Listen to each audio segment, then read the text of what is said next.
Au milieu des années 1990, le 18th Street Gang est devenu un vaste réseau criminel, plus puissant que tous ses rivaux de Los Angeles.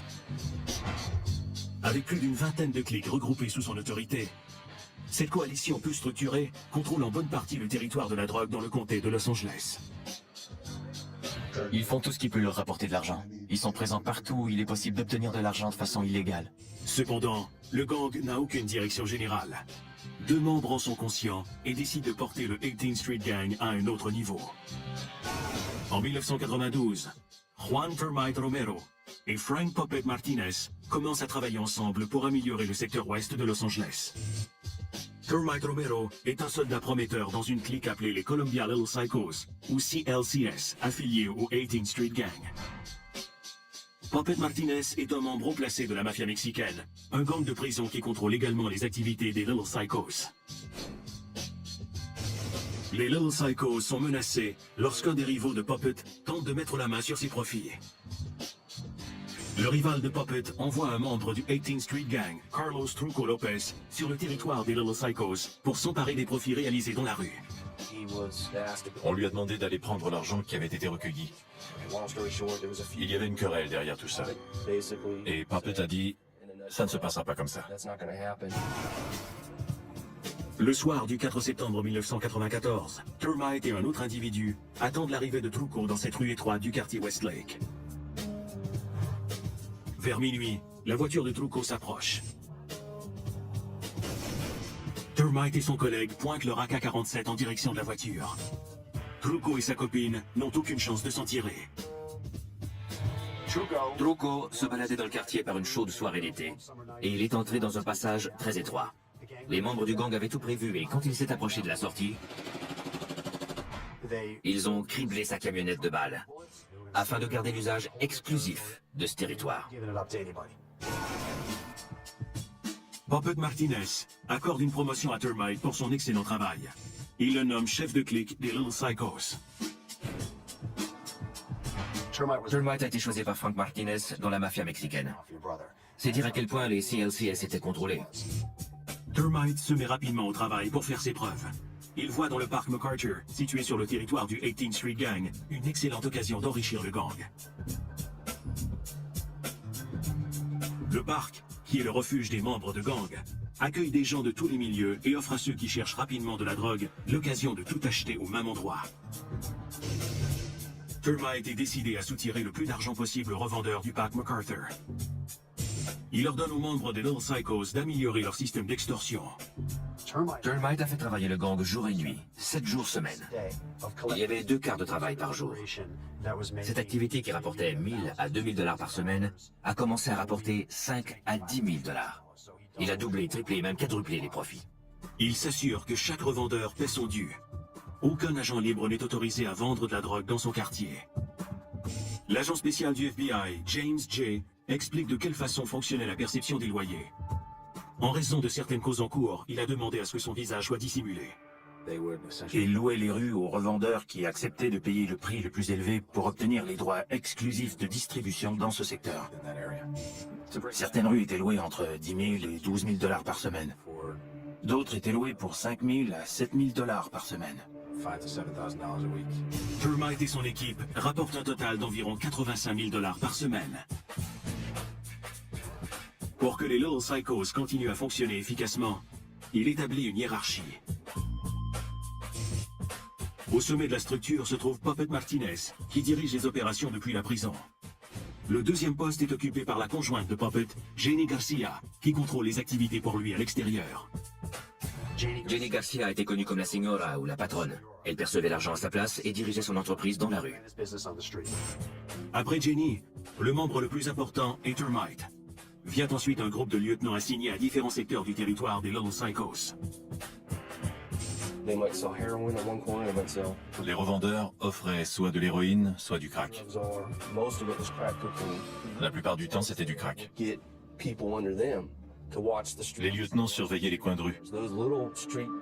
Ils allaient dans les rues, ils trouvaient ceux qui vendaient de la drogue et leur soutiraient de l'argent. Seuls les lieutenants communiquent avec les soldats qui font le sale boulot pour le gang. Cela permet de tenir Puppet, sa conjointe et Termite à l'écart des forces policières. Et le gang ne manque pas de volontaires pour aller au front. La brigade des stupéfiants locale se manifestait régulièrement. Elle arrêtait 3, 4 ou 5 vendeurs de rue, mais le lendemain soir, il y en avait 4 autres pour les remplacer. En 1995, les Little Psychos se sont transformés en une entreprise criminelle sophistiquée. C'est une progression remarquable pour n'importe quelle clique du 18th Street Gang et un modèle à suivre pour les autres. Ils formaient une des cliques les plus importantes, les mieux organisées et les plus violentes du 18th Street Gang. Ils étaient responsables de nombreux actes de violence dans le quartier Westlake de Los Angeles.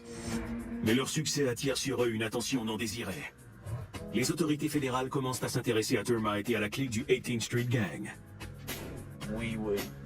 On entendait parler des Columbia Little Psychos, de l'argent qu'il amassait et de la hiérarchie qui avait été établie. Termite a été trop efficace. Ces initiatives permettent au FBI de préparer peu à peu un dossier de criminalité organisée contre le gang. Les agents fédéraux surveillent de près des Little Psychos et enregistrent les conversations téléphoniques.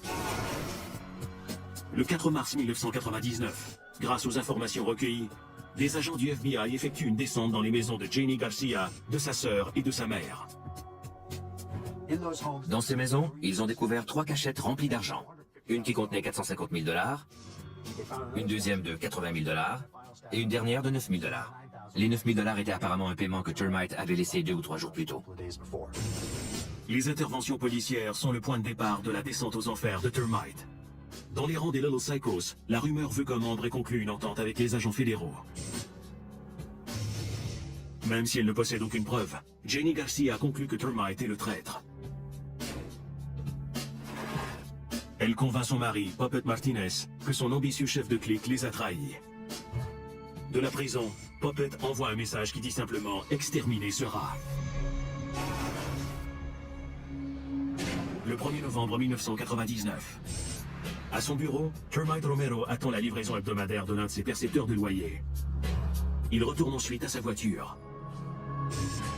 Soudain, plusieurs membres du 18th Street Gang apparaissent et font feu sur lui. Termite les a vus venir. Ils ont criblé sa voiture de balles et ils ont tiré à plusieurs reprises sur Romero et son chauffeur. Même s'il a été touché 5 fois, Termite survit à l'attaque. Il se réveille à l'hôpital, conscient que sa propre clique a tenté de le tuer. Ils s'en sont pris à lui sans avoir aucune preuve. À mon avis, il était leur soldat le plus loyal. S'il n'avait pas essayé de le tuer, il n'aurait probablement pas accepté de coopérer avec nous.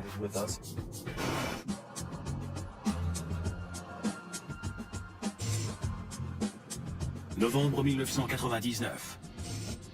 Après une tentative d'assassinat ratée contre Juan Termite Romero, chef de clique des Columbia Little Psychos, la confusion règne dans le gang.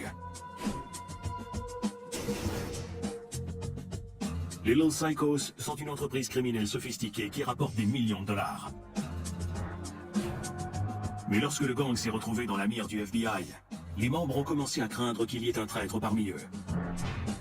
Frank Puppet Martinez, un membre de la mafia mexicaine qui a aidé à diriger la clique du 18th Street Gang, a donné le feu vert pour l'exécution du chef de clique, Termite Romero.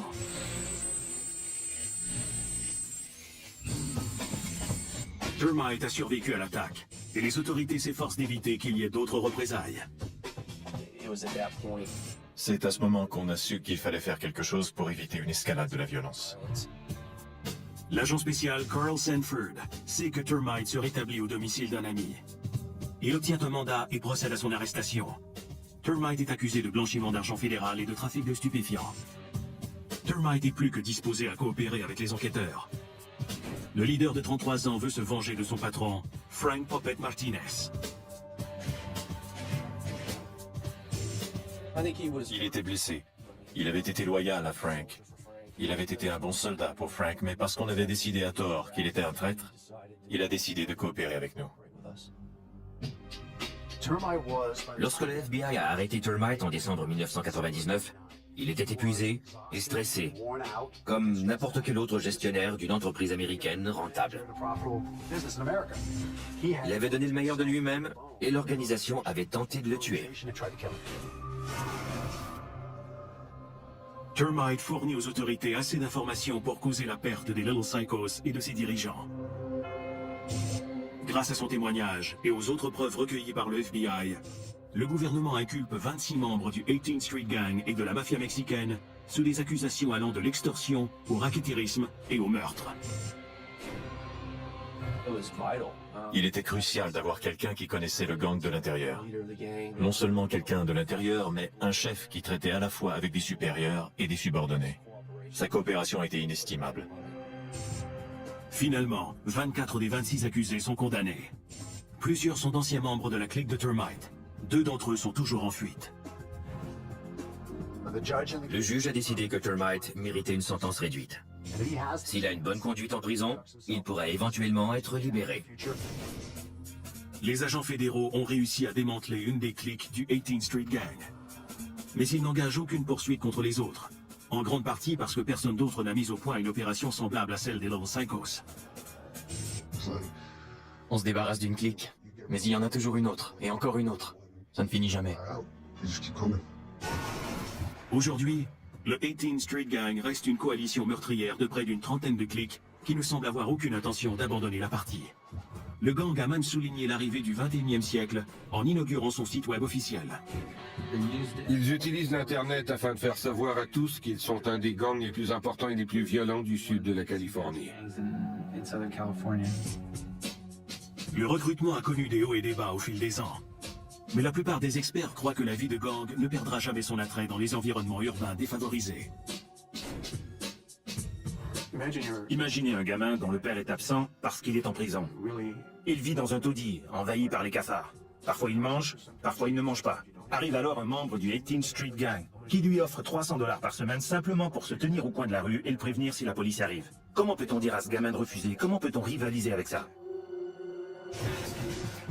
Certains membres du 18th Street Gang se sont éloignés du gang et poursuivent leur route seuls. Jesse, le chef de clique du secteur sud, a décidé que la vie de gang n'en valait plus la peine. Lui et sa famille vivent désormais dans la clandestinité. J'ai réalisé pour la première fois que les activités de gang étaient des conneries quand j'ai été arrêté. J'ai alors compris que les gangs ne nous donnent rien. Quand on va en prison, ils ne s'occupent pas de nous. Comme membre d'un gang, on n'a aucune assurance, pas de programme de revenus supplémentaires, pas de régime de retraite. On n'en retire rien. Mais la décision de Jesse de s'éloigner ne plaît pas à ses camarades du 18th Street Gang. Ils veulent ma mort parce que j'ai choisi d'être un citoyen comme les autres et d'abandonner la vie de gang. J'ai simplement décidé de passer à autre chose. Mais ils sont incapables de le comprendre.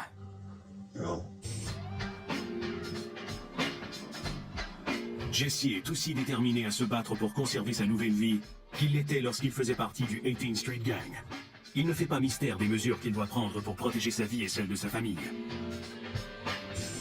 On n'a aucun scrupule quand il s'agit de gens qui veulent nous tuer. On n'a aucune pitié. Si je meurs, mes parents vont être tristes. Si je meurs, mes enfants vont être tristes. Et qui s'occupera d'eux? Je n'aurai aucun remords à tuer des gens qui me placeraient dans ce genre de situation. Les membres de gang se renouvellent avec chaque génération. Mais la légende a immortalisé certaines personnalités marquantes du 18th Street Gang. Leurs noms sont inscrits sur ce mur et font partie de l'identité de la communauté. Environ la moitié des gens dont les noms sont sur ce mur ont été poursuivis en justice par le FBI et condamnés, ou ont été tués par d'autres gangs.